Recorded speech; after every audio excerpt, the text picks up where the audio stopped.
Oh, I think I need more light. Hold on. Getting money, throw it in the sky. If you ain't stacking them bands up, little hoe step aside.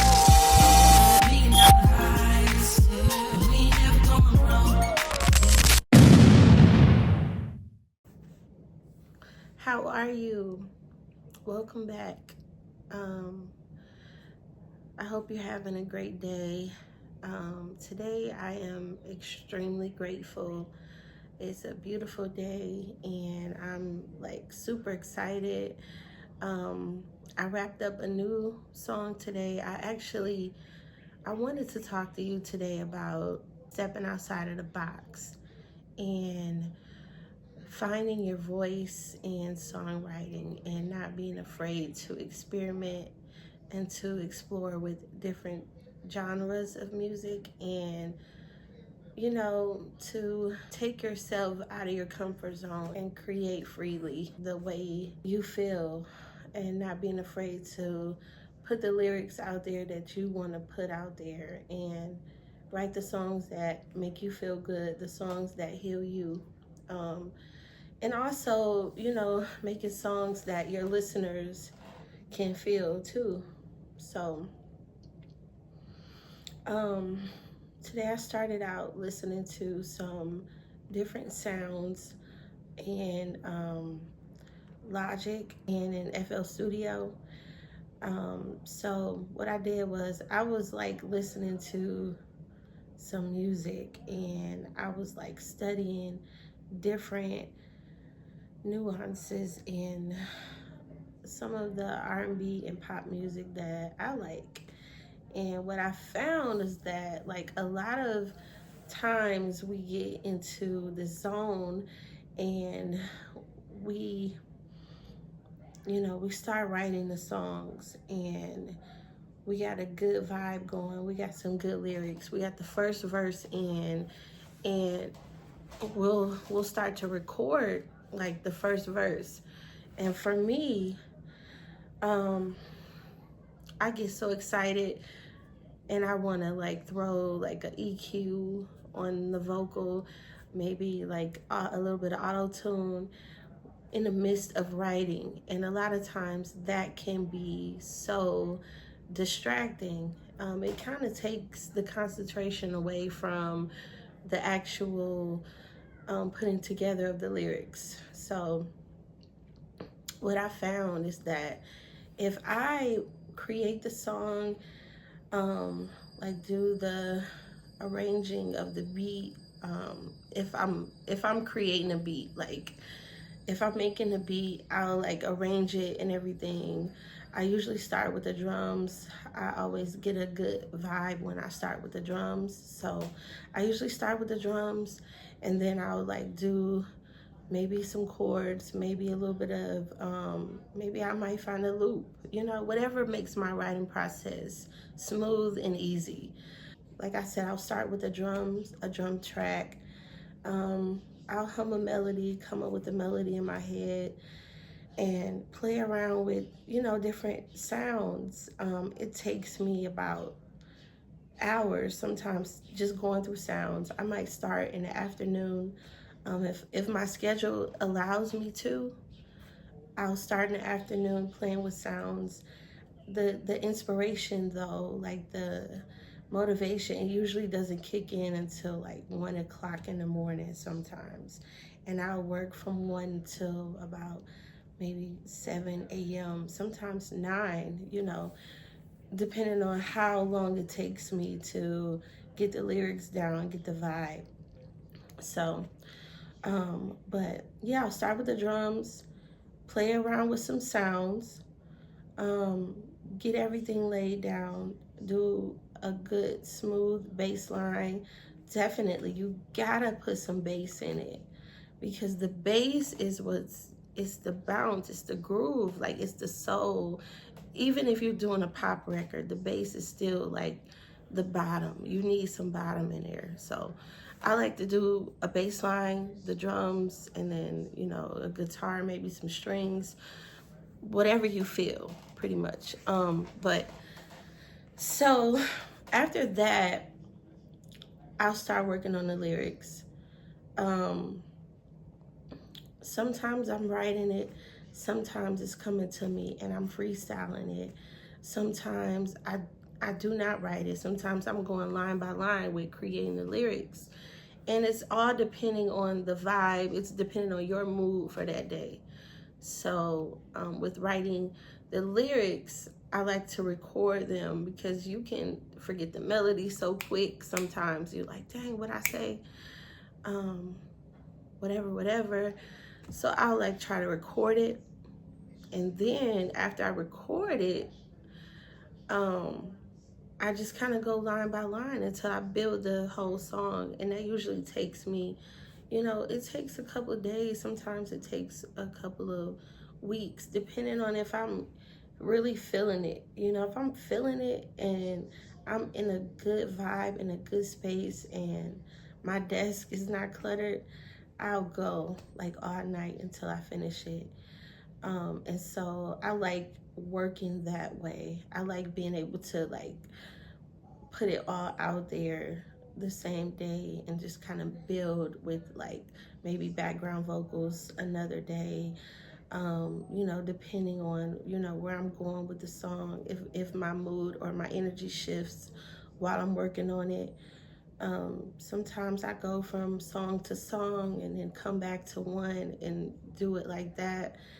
But I found it very like smooth for me when I don't mess with the EQ, when I don't mess with a compressor, or I don't mess with any auto-tune. I just do raw vocals all the way through, and I find that I get through the song like quicker versus me like I'm so impatient. I want to hear how it's going to sound with a little bit of reverb on it. And putting a little bit of reverb on it, and then it kind of gets you excited to build more.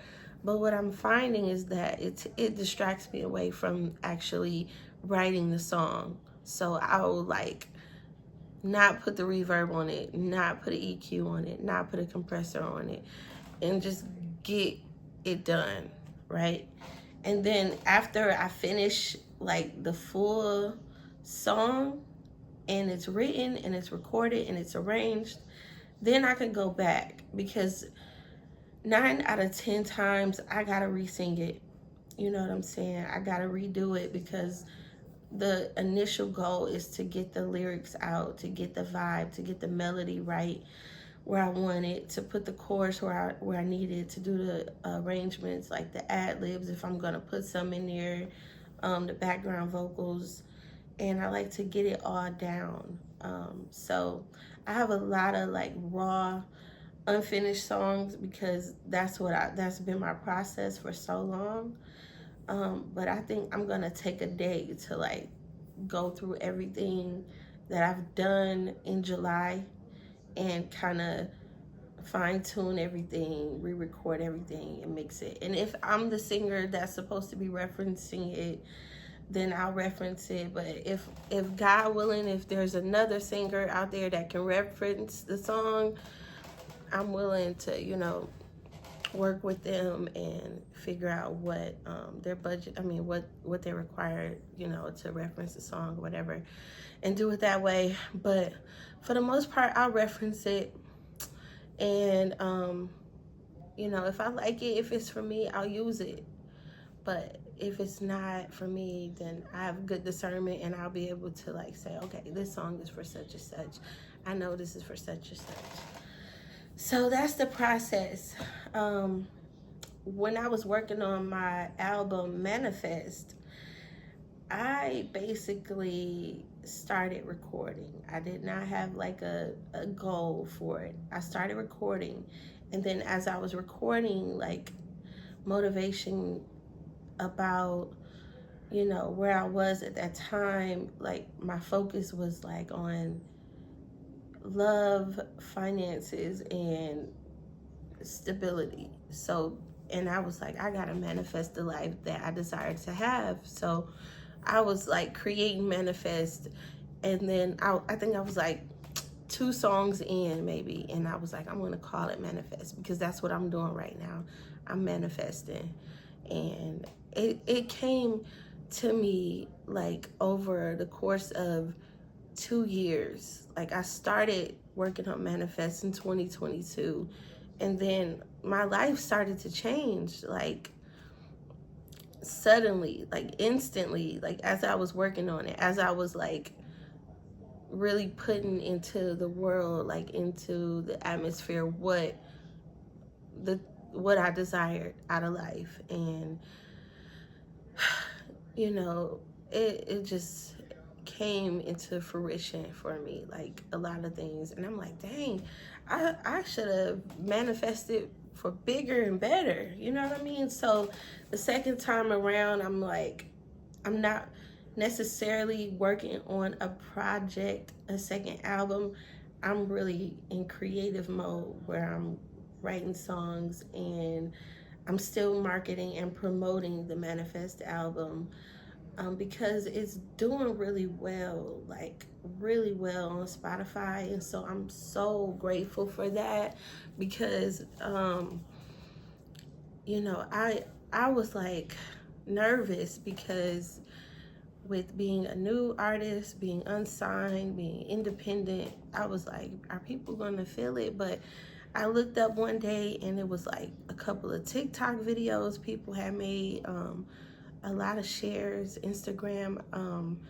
I got like a lot of views on a couple of the songs that I put out. So I thought, okay, it's slow, but what do you expect for like independent artists, doing the marketing in-house, everything, and just kind of trial and error, you know what I'm saying? So I feel like I got hit with beginner's luck really good with doing the Manifest album.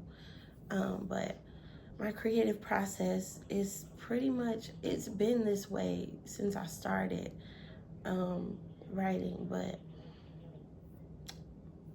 the most inspiration and the good vibes, they come at about 1 a.m. to like 3 a.m. It's like when the spark is like lit. So I just try to stay within that area and that time frame of creativity when I'm working on music. So I'm excited because I have really got back into listening to music, like on a CD player and on a like LPs on a record player. Like I've been doing it, but lately I've just been like, turn off the radio, turn off YouTube, and I've been actually in the car like listening to albums and studying different artists and listening to the vibe and the songs that they're creating or that they've created. And I'm like, dang, like I this is good. This is getting back to the foundation. This is getting back to why we started doing this in the first place. Because a lot of people like grew up doing music, and what got me into writing was I would hear, I think the song I heard that made me like I have to do music was SWV's album.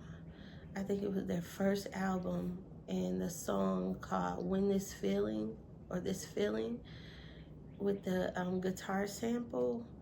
And I think I found that sample like a while ago and looked it up, you know, to see where did the sample come from, because that's what drew me in. Like it was just something about, it was like pulling me. Like I felt like it was so good. And that SWV album, like it was like, man, I want to make music that feels like this, you know, like this, like, ooh, it's just a feeling, you know what I mean? Like it's in here. So, you know, that was like the big aha moment for me was listening to SWV. And what's crazy is that when I was working at Sephora in Nashville, Tennessee, Taj from Sephora, from SWV, came into the store, and I was like, what? So I think my manager was like, Shava, Taj is here. You gotta like give her one of your CDs. Do you have one? And I carried them with me like everywhere. I always have one with me. So I gave her one of the CDs, and it was just like, she listened to it. She told me she liked it. She tweeted me later on that evening because I think I sold her this lip color, actually. It was like this lip color. So she was like, I love my lip, and I'm going out tonight. She tweeted me the picture with the lipstick on, and I was like, you know, it was like a good thing. It was a good moment, and I felt really grateful that I had met her. And it also gave me a sense of hope and like reassurance that you're in the right place. You know what I mean? So I ran into a lot of different people working there in that particular store, in that location. So I'm super grateful for the opportunity because it opened my eyes and it opened my mind, and it really taught me to you know, think outside of the box and to not limit myself. So that was a really good experience. Being a female in doing music and meeting other pioneers, other legends in music is like, it's rewarding. It's like instant gratification.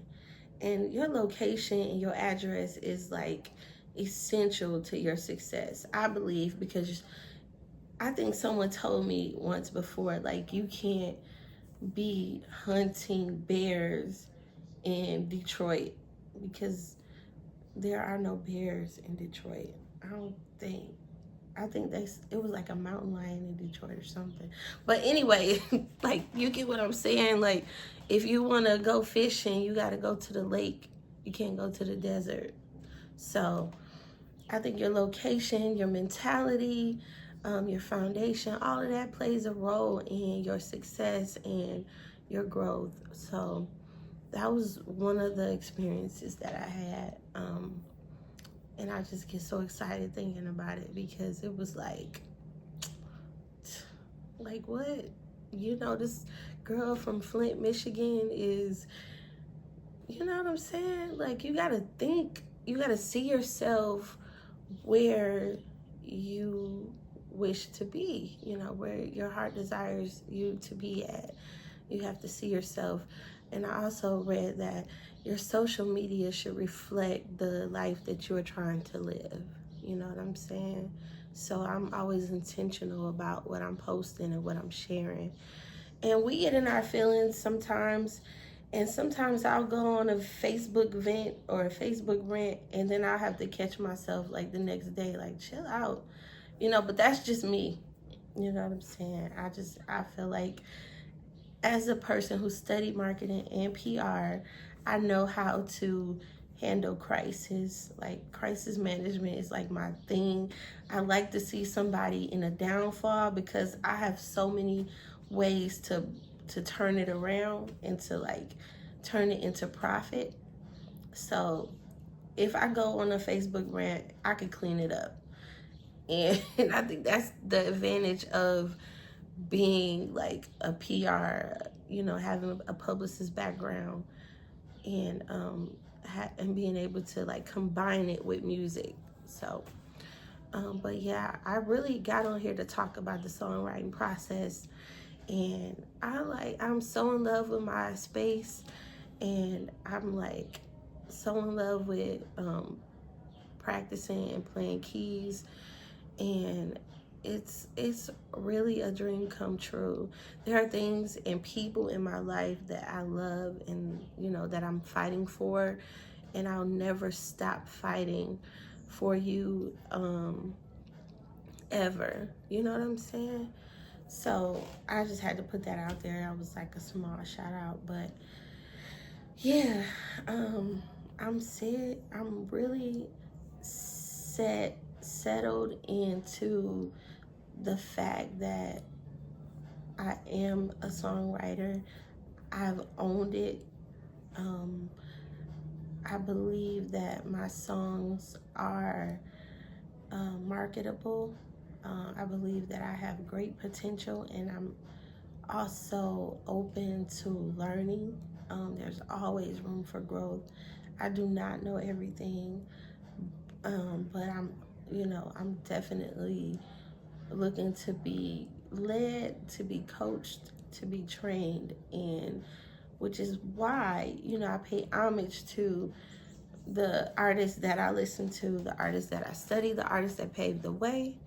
And, coming from, a musical background, my family's influence on me has been like, the foundation. So I think with this YouTube channel, I would like to really, talk more about the writing process and the creative process as far as going through creating a song and doing a live stream. I would like to get more into that. I just got to figure it out. Like, this is new to me. I'm studying, I'm watching some videos on how to do this and how to do that. So I think it's going to be a process, but I thank you so much for rocking with me, for subscribing, for commenting on the videos, and for just sharing the space with me. And as a creative, as a songwriter, as a person who loves music, like, I don't know what I would do if I wasn't able to create music. So that's just what it is. Yeah, we have a big week coming up. There's an event we're doing, and it's for the children. So, no BYOB, but it's gonna be lit. It's gonna be nice for the kids, and then maybe in the future we'll get some other events going for adults. But right now we're focusing on the kids. So yeah, so I'm excited about that. That's aside from music. That's my marketing job that I'm dedicated to, and I'm grateful for it because it helps me, it pays my bills. And while my music is streaming, slowly but surely rising, I'm definitely got my hands in another pot, multiple strands of income. That's what we are supposed to have. That's what we're supposed to do. So I'm a big believer in getting it done. No excuses. And moving forward, we're just going to keep creating great content and good videos and giving you some insight on songwriting and production from my perspective. But all of the female musicians and the women who are doing music and writing songs and behind the scenes, and shout out to you, keep doing you. I'm cheering for us, for all of us women out here doing it. I'm cheering for us, and I'm cheering for the fellas too. But it's a special place in my heart for the women because I know the challenges we face, and so I'm here to shed some joy and some light, with the progress that I'm making, being an independent artist, doing this thing. So thank you so much for checking out the video. Peace and love to you, and stay up. Getting money, going in the sky.